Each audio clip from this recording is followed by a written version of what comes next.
ലാലേട്ടൻ്റെ അടുത്ത് കഥ പറയാൻ ചെല്ലുമ്പോൾ ലാലേട്ടൻ കഥ കേൾക്കുന്നില്ല, ആന്റണി പെരുമ്പാവൂരാണ് കേൾക്കുന്നത്, അവിടെയാണ് സെലക്ട് ചെയ്യുന്നില്ല എന്നൊക്കെ പറയുന്നു. അതിനെ പറ്റി ഇപ്പം ലാലേട്ടൻ ആന്റണി പെരുമ്പാവൂരാണ്. ലാലേട്ടൻ കലാകാരനാണ്, ആന്റണി പെരുമ്പാവൂർ പക്കാ ബിസിനസ്മാനാണ്. ആന്റണി പെരുമ്പാവൂർ ബിസിനസ്സിലും ലാലേട്ടൻ സിനിമയിൽ ശ്രദ്ധിക്കുകയാണെങ്കിൽ നല്ല കോമ്പിനേഷനാണ്. ഇത് തിരിഞ്ഞു പറയാം, ലാലേട്ടൻ ബിസിനസ്സിലും പുള്ളി സിനിമയിൽ ശ്രദ്ധിക്കുന്നത്. കഥ കേൾക്കേണ്ട ആൾ ഷെബി മലയിലും പറഞ്ഞു, ലിസ്റ്റിൻ ചീഫും പറഞ്ഞു, പലരും പറഞ്ഞു. കഥ കേൾക്കേണ്ട ആൾ എന്തൊക്കെ വന്നാൽ ലാലേട്ടറാണ്. കാരണം ലാലേട്ടർ കലാകാരനാണ്, സിനിമയെക്കുറിച്ച് അറിയാൻ അറിയാം. ആന്റണി പെരുമ്പാവൂർ സിനിമയെക്കുറിച്ചോ കലയെക്കുറിച്ചോ ഒന്നും അറിയില്ല. അതാണ് ഷെബി മലയിൽ പറഞ്ഞാൽ എനിക്ക് ഈ സ്ക്രിപ്റ്റ് അത് പറയാൻ പറ്റില്ല. അതേപോലെ ലിസ്റ്റിൻ ചീഫിനും പറഞ്ഞു. അപ്പോൾ അവിടെയാണ് പ്രശ്നം വരുന്നത്. അവിടെയാണ് മമ്മൂക്കയുടെ വ്യത്യാസം. മമ്മൂക്കി ജോർജ് എന്ന ആളുണ്ട്. പക്ഷേ മമ്മൂക്ക കഥ കേൾക്കുന്ന എല്ലാം മമ്മൂക്കയാണ്. ഏത് ഡയറക്ടർ മമ്മൂക്കയെ കാണാം. പക്ഷേ ലാലേട്ടന് പഴയ ഡയറക്ടേഴ്സിനും കാണാൻ പോലും പറ്റില്ല. പലരും പുതിയ ഡയറക്ടേഴ്സ് ചാൻസ് കൊടുക്കുന്നില്ല. ഒരുപാട് സിനിമ പൊളിഞ്ഞപ്പോഴാണ് ലിജോന് ചാൻസ് കൊടുത്തത്. ലാലേട്ടൻ്റെ ആ ഒരു പ്രശ്നം എന്താണ്, ലാലേട്ടൻ കഥ കേട്ട സമയത്ത് 80 90 എത്രയും നല്ല പടം വന്നു. അത്ര ഇവർ രണ്ടുപേരും നല്ല കോമ്പിനേഷനാണ്. ലാലേട്ടൻ ബിസിനസ്സേ അറിയില്ല, ലാലേട്ടൻ കലാകാരനാണ്.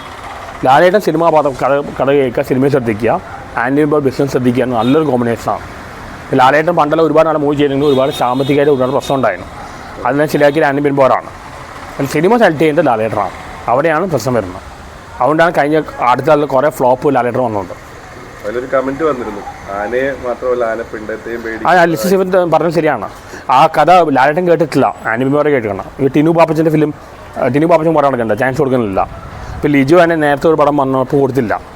പിന്നെ എത്ര പേര്, ഇപ്പോൾ അൽഫോൻസ് പുത്തൻ 2 കഥ പറഞ്ഞു, പുള്ളിക്ക് ഇഷ്ടപ്പെട്ടില്ല.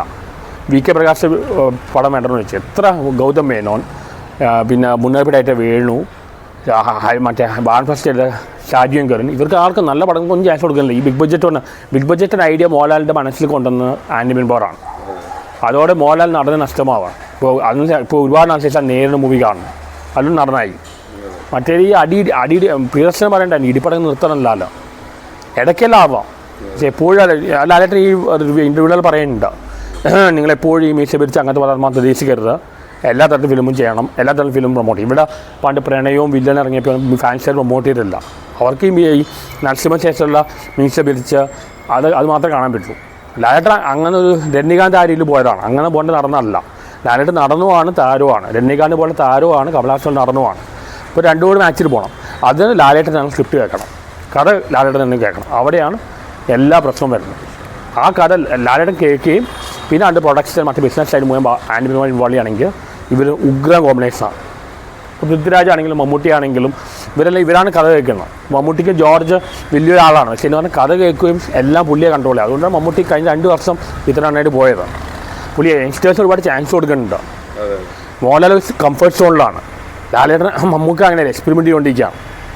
അപ്പോൾ അത് മമ്മൂക്കയുടെ ലാലേട്ടൻ പഠിക്കേണ്ട കാര്യമാണ്. സ്ക്രിപ്റ്റ് ലാലേട്ടൻ തന്നെ കേൾക്കണം, കഥ ലാലേട്ടൻ തന്നെ കേൾക്കണം, ബിസിനസ് സൈഡ് ആന്റണി പെരുമ്പാവൂർ ശ്രദ്ധിക്കുക.